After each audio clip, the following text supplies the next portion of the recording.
అల్లు అర్జున్ గారు నిన్న ముఖ్యమంత్రి గారు అసెంబ్లీలో ప్రస్తావించిన తర్వాత మీరు ప్రెస్ మీట్ పెడతారని అంటే పశ్చాత్తాపంతో ప్రెస్ మీట్ పెడుతున్నారని చెప్పి నేను అనుకున్నా. ఎందుకంటే సంధ్యా థియేటర్ సంఘటన జరిగిన తర్వాత ఆ సంఘటన మీ దృష్టికి వచ్చిన తర్వాత కూడా మీరు ఈ రకంగా మూవీ ఎప్పటివరకు చూసిర్రు, ఎప్పటివరకే క్లాప్స్ కొట్టిర్రు, వెళ్ళేటప్పుడు మీరు అభివాదం తెలుపుకుంటూ వెళ్ళినరా లేదా మీరు ర్యాలీగా వెళ్ళిర్రా, చాలా క్లియర్గా ఫుటేజెస్ కనబడుతున్నాయి. మీరు అవన్నిటినీ పక్కన పెట్టి ఏదో లేను జరగలేదు నా దృష్టికి రాలేదని చెప్పి మీరు మాట్లాడుతున్నారు. సరే, మరుసటి రోజు మీ ఇంటి దగ్గర కూడా మీరు ఇన్సిడెంట్ జరిగిన తర్వాత కూడా పటాకీలు కాల్చుకున్నారు.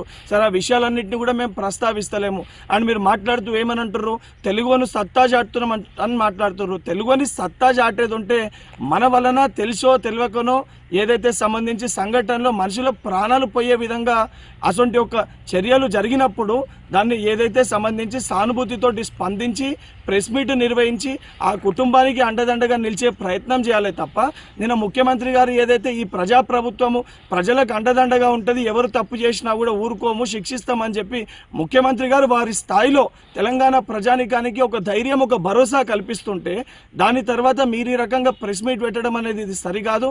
ఇప్పటికన్నా మీరు మాట్లాడిన మాటలపైన మీరు ఆత్మవిమర్శ చేసుకొని మీరు మాట్లాడిన మాటల్ని వెనుకకి తీసుకోవాలని చెప్పి డిమాండ్ చేస్తున్నా.